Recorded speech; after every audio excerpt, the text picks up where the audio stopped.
Hello guys. तो आज हम स्टार्ट करने जा रहे हैं hypericum perforatum the nerve healer from the first page of ppt we can see that it is from the vegetable kingdom and arnica of nerves. And as you can see, there is a plant that is hypericum perforatum, the greatest homeopathic remedy for nerve injury. जैसे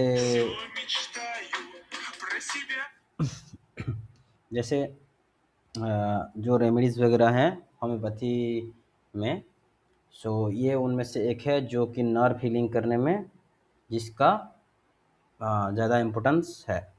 उसके बाद next introduction, understanding the arnica of the nerves. What is hypericum? commonly known as St. John's wort, historical context, used for centuries to treat deep wounds and mental exhaustion। जैसे कि कोई mental exhaust हो गया या कोई deep wound है जो कि नब तक उसका पेन वगैरह नब से पेन आ रहा है जैसे लग रहा है, तो hypericum is the best remedy for that. And homeopathic utility specifically acts on the ends of sensory nerves. जैसे कि मैंने पहले बोल दिया था, जो नर्व्स वगैरह हैं उनमें अगर पेन रेडिएट होते हुए दिख रहा है तो ये हाइपरिकम बेस्ट रेमेडी है। अगर मान लो कोई पेशेंट आपके पास आ रहा है, उसके पास कोई इंजरी है, कोई प्रॉब्लम है related to nerve, then you can think about hypericum. उसके बाद there is a memory trick, think of hypericum as hyper sensitive nerves. जो हाइपर सेंसिटिव नर्व्स हैं उनके लिए you can think of hypericum. Then there is a quick recall which is hypericum nerve endings plus extreme sensitivity. You can see here, here you can see that a picture of human body where the nervous system is uh, present. We can see in the picture like there is the brain, there is the spinal cord, there is the sensory part of the body where the sensory nerves are, and that in body is shown here. Then let's go to the next page. Homoeopathic pharmacy, botanical pharmaceutical details. हाँ, pharmacy में अभी जाएंगे। उसका full name क्या है? Hypericum perforatum. Exam point, perforatum refers to the tiny oil glands in leaves. Perforatum का जो meaning है वो tiny oil glands in leaves that look like perforation holes. Perforation means holes when held to light. उसके बाद इसमें भी एक quick recall point है, जैसे कि look for tiny holes in the leaves to identify it. जो लीव्स है उसमें बहुत माइन्यूट छोटा सा होल्स होगा। होल्स कैसे पता चलेगा? उसको हमको लाइट में रखेंगे, उसके बाद हमको पता चल जाएगा कि ये हाइपरिकम परफोरेटम है। या हम थिंक, अगर मान लो कोई भाइवा बोल रहा हूँ, प्रैक्टिकल स्पॉटिंग्स में अगर सब लिप्स दिया गया होगा तो हम लाइट में देखकर अगर परफोर मतलब होल्स होंगे तो हम हाइपरिकम परफोरेटम बोल सकते हैं उसको। उसके बाद आइडेंटिटी में उसका शॉर्ट नेम होता है hyper, used in prescription and literature as you are known to this from previous video.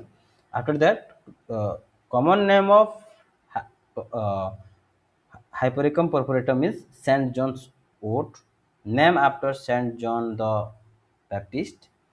Quick recall, short name is hyper, common name is St. John's wort. Next, the classification.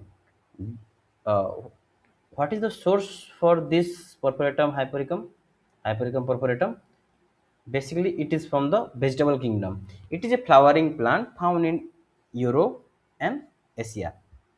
खासकर Europe and Asia में ये मिलता है। उसके बाद इसका natural order है, family है इसका क्या, Hypericaceae also known as the Saint John's wort family. उसके बाद कुछ इमेज दिया गया है, देख सकते हो, जो है परपोरेटम हाइपरिकम परपोरेटम का है। उसके बाद क्विक रिकल में क्या है, फैमिली हाइपरिकेसी है। उसके बाद सोर्स इज वेजिटेबल है, दैट्स ऑल। उसके बाद पार्ट्स यूज में the whole fresh plant includes flower leaves stems. मतलब जो in this remedy to make this drug, basically we used the whole plants, like it includes the flowers leaves and stems.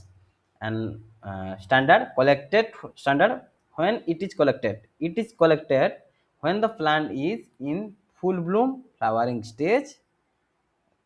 The part is means the whole fresh plant is collected. Exam point must be fresh, not dry, to preserve the medicinal oils hypericin। मतलब इसमें एक जो oil निकलता है उसको हम preserve करेंगे। अगर ड्राई हो गया तो उसका ऑयल चला गया होगा, तो उसको मेडिसिनल ऑयल जो है जिसका नाम है हाइपेरिसिन, उसको हम प्रिजर्व करने के लिए उसका फ्रेश पार्ट ही लेंगे। और जो फ्रेश पार्ट लेंगे वो फ्लावरिंग स्टेज में होना चाहिए। उसके बाद क्विक रिकल में क्या है, use the whole plant while it's fresh and blooming. उसके बाद प्रिपरेशन में जैसे कि मदर टिंचर बनाया जाता है, prepared by the process of maceration. जो मैसेरेशन वाला पार्ट है ये फार्मेसी में पढ़ेंगे, तो सिर्फ इतना याद करो कि जो हाइपरिकम परफोरेटम है वो मैसेरेशन से बनता है। उसके बाद ड्रग स्ट्रेंथ, रुको, मैसेरेशन का जो ये रहता है वो देख लेते हैं।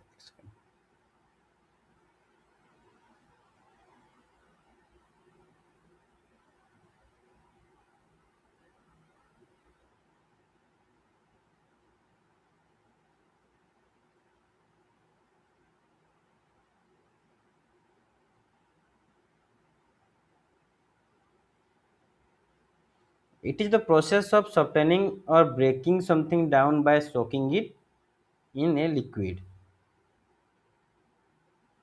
ओके, सो मैसेरेशन वाला पार्ट हम फार्मेसी में देखेंगे। उसके बाद ड्रग स्ट्रेंथ, इसका ड्रग स्ट्रेंथ है हाइपरिकम का 1/10।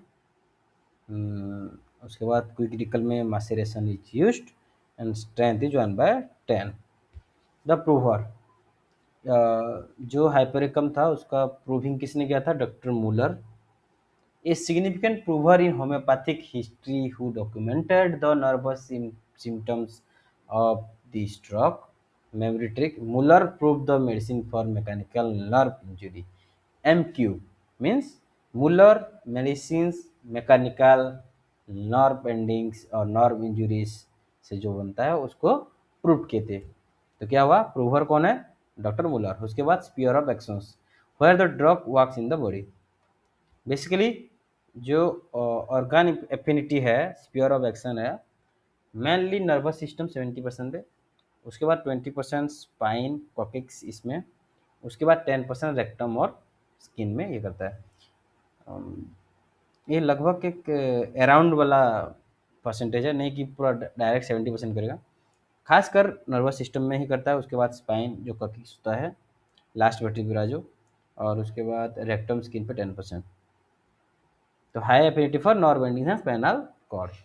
उसके बाद drug power strength action nature, ये खासकर डीप एक्टिंग रेमेडी है, मतलब ड्रग है, penetrates deep into the nervous system layers.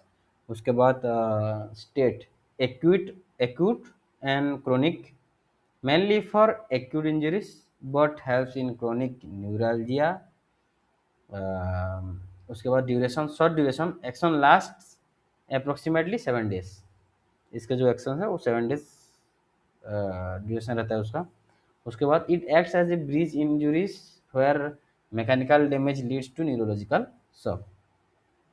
Quick recall deep acting acute chronic utility last for 7 days।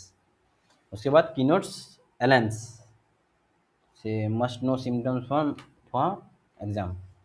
Keynotes like injuries, nerve injuries जैसे कि mechanical injury of spinal cord. Explanation क्या है, pain follows the path of nerve. उसके बाद puncture wounds में from nails needles rat bites, ये सब में पंक्चर वुंड्स जो होता है इसमें हाइपरइकम दिया जाता है। उसके बाद मैकेनिकल इंजरी में जो नॉब इंजरी रहता है स्पाइनल कॉर्ड, इसमें यही दे सकते हैं। उसके बाद एक्सेसिव पेन अगर हो रहा है, pain is intolerable and violent, patient screams due to nerve pain, this drugs is best for this kind of pain or this kind of situation. Then most asked, pain shoots upward from the injury sites, जो injury sides है उससे upward shoots होगा, तो यही दिया जाएगा। उसके बाद क्विक रिकल में देखते हैं नर्व पाथ पेन होता है, पंक्चर वुंड्स होगा, अपवर्ड शूटिंग होगा। उसके बाद पोस्ट ट्रॉमा स्पाइनल फॉल हो गया, injuries from the fall on coccyx, tail bone है जो कि जर्किंग और ट्विचिंग ऑफ मसल्स फॉलोस। उसके बाद लैसेरेटेड वुंड्स, टॉर्न और jagged flesh wounds, prevents lock jaw tetanus, मतलब ये एक्ट एज टिटेनस हाइपरकम। उसके बाद post surgery wounds after amputations और operations, explanation relief shock and pain. Fall on tail bone होगा, preventing tetanus होगा। उसके बाद एम्प्यूटेशन शॉक होगा। उसके बाद mind symptoms, the mental sphere of hypericum. The mental sphere of hypericum क्या है? Mental traits, mistakes, make errors in writing and speaking. जो हाइपरइकम है वो ऐसे पर्सन होगा जिसका mental traits makes errors in writing and speaking. उसके बाद sensory shock, effects of fright and sudden shock, melancholy, feels sad and low after an injury। Memory trick है, brain is confuse because of the nerve wires are damaged. Brain से अगर confuse होगा तो उसका writing में भी उसका और स्पीकिंग में भी उसका एरर्स रहेगा। उसके बाद effects sudden shock sudden fright से हो सकता है। उसके बाद melancholy feel sad low after an injury. उसके बाद physical general basic vital functions, जैसे कि एपिटाइट लो रहेगा, एनोरेक्सिया बोलते हैं जिसको कि, और simple meaning does not feel like eating. Thirst, great thirst रहेगा, वांट्स लॉट्स ऑफ वाटर, जैसे कि हमने ब्रायोनिया में क्या पढ़ा था, need large amount of water in long intervals, long intervals के बीच में उसको लार्ज अमाउंट ऑफ वाटर उसको पीने का मन होगा। उसके बाद do not feel like eating, उसको कुछ खाने का देख लिया था हम। Sleep drowsy but restless, restless रहेगा, ड्राउजी रहेगा, ड्राउजी रहेगा थोड़ा सा बट रेस्टलेस। उसके बाद sleepy but can't rest comfortably, इसका सिंपल मीनिंग है sleepy but can't rest comfortably, थोड़ा सा नींद आ रहा होगा फिर भी रेस्ट नहीं ले पा रहा होगा। टेम्परेचर क्या रहेगा? चिली रहेगा, sensitive to cold air, means chilly रहेगा तो उसको हॉट इन्वायरमेंट चाहिए होगा। उसके बाद quick recall, low appetite, high thirst and very chilly, chilly person. उसके बाद particular symptoms, detail symptoms head to to.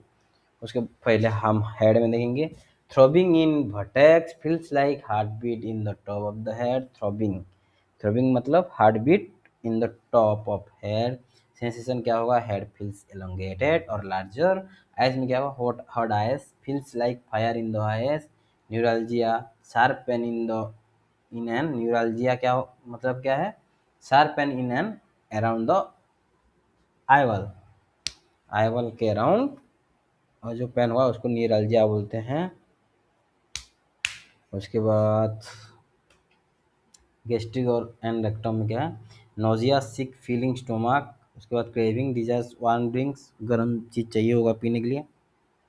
Rectum, piles, haemorrhoids हो सकता है, ब्लीडिंग एंड एक्सट्रीमली पेनफुल हो सकता है, और frequent desire for stool without much result. उसके बाद स्पाइन एंड एक्सट्रीमिटीज, एक्सट्रीमिटीज जो हैंड लेग वगैरह है। Spine, the core, injury, violent pen after fall on the coccyx, जो कॉकिक्स पीछे की तरफ हम गिर गए तो उसके लिए भी ये मेडिसिन दिया जाता है। उसके बाद sensation, can't bear the slightest touch on the spine, मतलब स्पाइन को स्लाइटेस्ट टच से भी उसको पेन होगा। उसके बाद extremities, crossed tips injuries to the fingers, toes by hammers or doors. Shooting pen moves towards the body trunk. Best for crossed fingertips.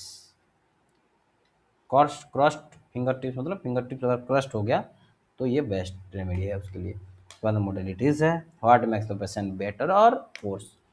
तो so better versus verse में क्या जाएगा, एग्रावेशन किस में आएगा, cold damp chilly air fog उसको aggravate करेंगे, touch करेंगे तो हर्ट्स होगा, जैरिंग करेंगे तो एनी सडन मूवमेंट तो उसको एग्रावेट होगा। Better by bending head back helps neck spine pain. Rest staying completely still will be staying completely still will be the एम्ब्लिएशन। जैसे कि ब्रायोनिया में था एब्सोल्यूट रेस्ट। उसके बाद warmth, being in warm room होगा तो उसको अच्छा लगेगा। तो क्विक रिकल में हम क्या देखेंगे, क्या पता चला हमको, ओट्स बाय कोल्ड और touch, better by bending the head back. Clinical uses, practical applications from Boericke. Disease indications जैसे कि tetanus prevent lockjaw after dirty wounds lockjaw. उसके बाद neuritis, inflammation of nerves with tingling. Asthma जैसे कि spasmodic कॉफ और in the foggy weather में काम आता है। उसके बाद relationship, similar remedies like arnica for muscular bruises, ledum for puncture wounds but ledum is cool to touch. Ledum pal में क्या होगा, जो वहाँ पे पंक्चर